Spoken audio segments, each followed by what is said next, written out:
What happens after we die? It's one of the most important questions we can ever ask. We've seen that the central claim of Christianity is that Jesus rose from the dead. This confirms that God is real. It confirms who Jesus is, that he's the Son of God. And because of this, we can know what will happen when we die. But is it possible that Jesus never really died on the cross? When I was studying ancient history at school, I remember one of my teachers saying to me, you have to remember that when you're dealing with the Romans, if you think of the nastiest motive you can imagine, that's probably the right one. Of course, that's cynical. There were nice Romans, there were Romans with a social conscience, etc., etc.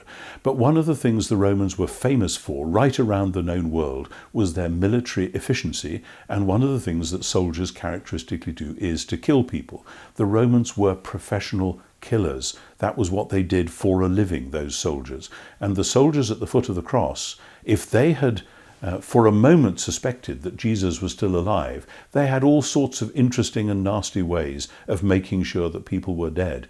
Well, some people have tried to come up with a theory called the swoon fit theory, the idea that Jesus didn't actually die, the Romans didn't actually kill him, but he looked as if he was dead and he was placed in the tomb and then he revived.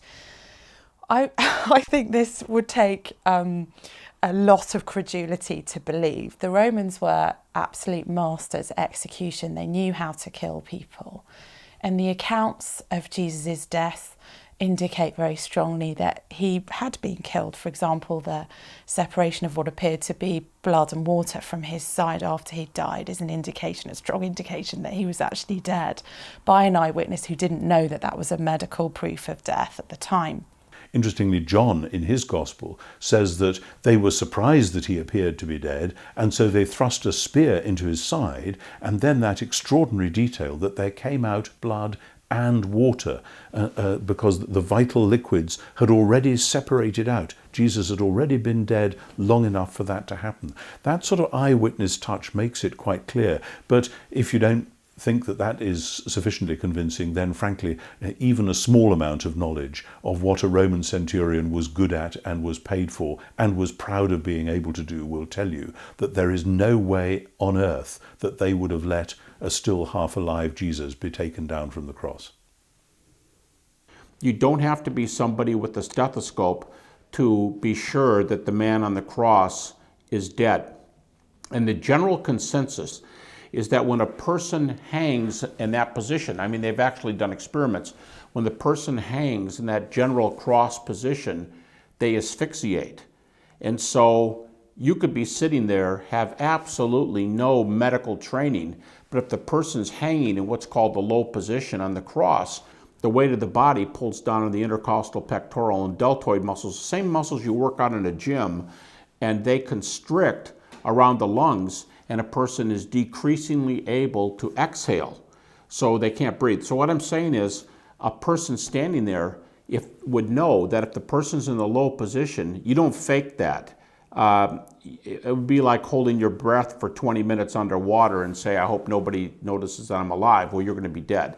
If you sink down low on the cross and don't push back up to get air, it's not going to last very long. In fact, one set of experiments years ago showed that these male volunteers passed out in a maximum of 11 minutes if they're just hanging there. Now, of course, Jesus could push back up because of nails, but that's just the point. If he wasn't, then he's not breathing.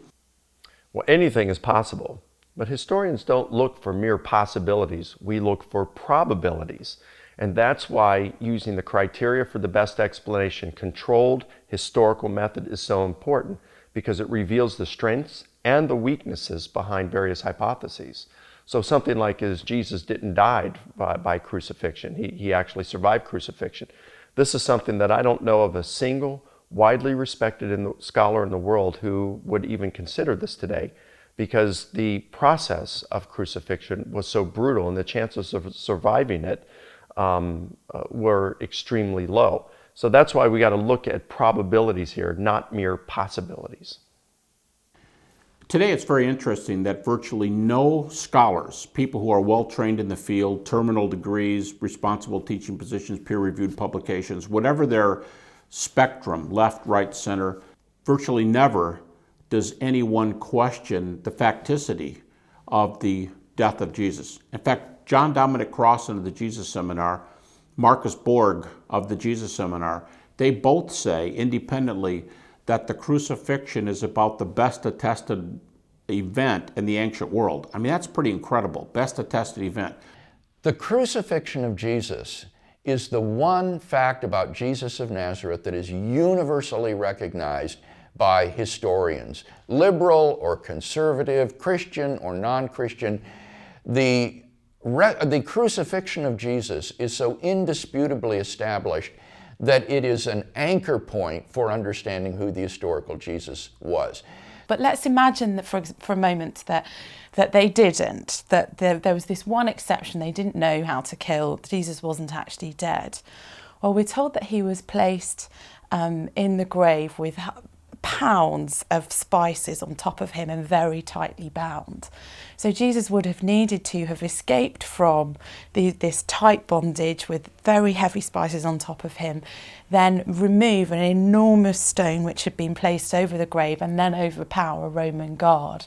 I think it would take more to believe that than that he had risen from the grave.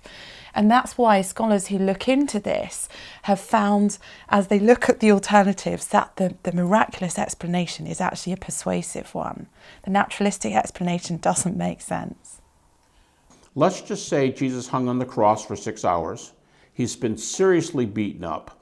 He's been pushed around. He's got a crown of thorns. He's got nail wounds in his wrists and feet. And basically, by the calendar, 2 days later, 3 days by the Jewish reckoning, he's going to get up and walk to where the disciples are on feet that were on nails for 6 hours. He's going to walk to them. He's going to be pale. He's going to have worked the wounds open again. He's bleeding. Hasn't even been able to wash his hair. Looks horrible. I think this would, to be honest, I think this would be the Christian response. It'd be more like, wow, God answered prayer. Now let's go get the doctor. Because we believe the Lord can use doctors. So let's go get the doctor. He needs some help. But they don't. As he walks into the room or appears behind walls, people don't say, wow, look at him. Someday I'm going to have a resurrection body just like his. No serious scholar today thinks that Jesus survived being crucified. The Roman soldiers knew how to make sure that someone was dead. And even if, against all the odds, Jesus had survived, his followers wouldn't have mistaken his injured body for someone who'd risen from the dead. Next time, we'll examine whether Jesus' followers were lying when they claimed that he'd risen from the dead, whether it was a massive hoax.